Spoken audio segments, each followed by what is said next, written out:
Hello everyone. I'd like to share with you what to do if you're stopped by a law enforcement officer while you're driving. When you first got your driver's license, you were taught to obey the speed limit, stop at stop signs, and don't drink and drive. But what you probably weren't taught was what to do if you get pulled over by a law enforcement officer. So in this video, which is only a few minutes long, I'd like to give you a couple suggestions on what to do. First of all, remember that there are many reasons you might get stopped by a law enforcement officer. It could be something as simple as letting you know that one of your brake lights are out or that you're driving crazy. So even though it's nerve-wracking, stay calm and please be patient. You wouldn't think so, but traffic stops are one of the most deadliest situations that law enforcement have to deal with. When we walk up to a car, we don't know who's inside or what's going on in the car, especially if we can't see inside. Because of that, there are certain things that make us nervous, things that send up red flags. And a good plan is just to help each other avoid them. For starters, if you have tinted windows, roll them down, all of them, front and back. We need to be able to see in the car. Also, when you're being pulled over and as the officer approaches your car, please keep your hands on your steering wheel.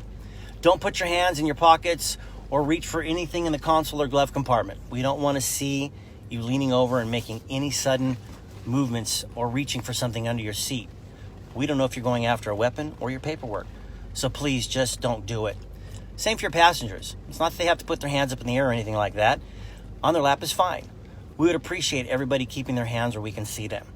Once we get to your car, we'll give you instructions like, hey, we need to see your driver's license, registration, proof of insurance.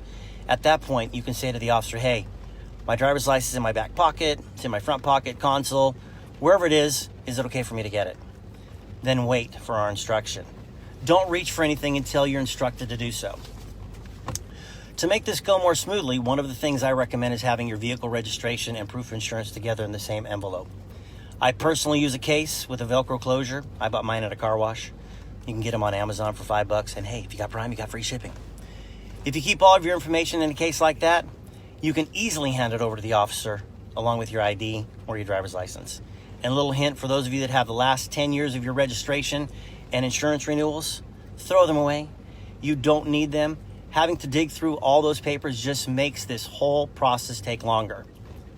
You just need one, and that's the current one. Most of us will ask you if you have any guns, knives, hand grenades, bazookas. Not that you have any bazookas, but hey, it breaks the ice.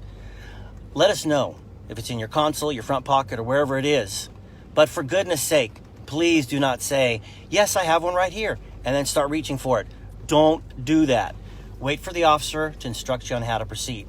And for those of you that have a CCW that allows you to carry a firearm, let the officer know right away while your hands are still on the steering wheel. We'll give you instructions on what to do. Once we have your license and other information, our dispatchers have to verify that everything is valid. Depending on how busy the dispatcher is with radio traffic and other calls, it may take a few minutes and it might feel like it's taking forever, but we want you to get on your way as soon as possible so please be patient.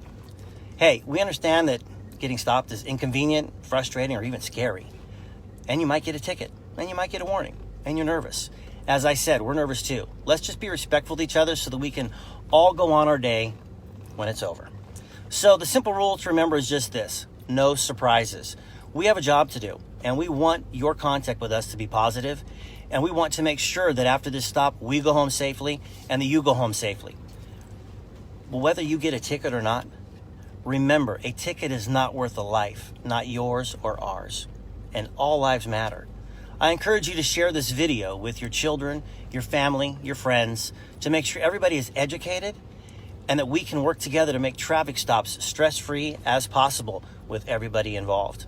On behalf of thousands of officers, thank you for watching this, sharing this video. Again, we thank you and have a great day.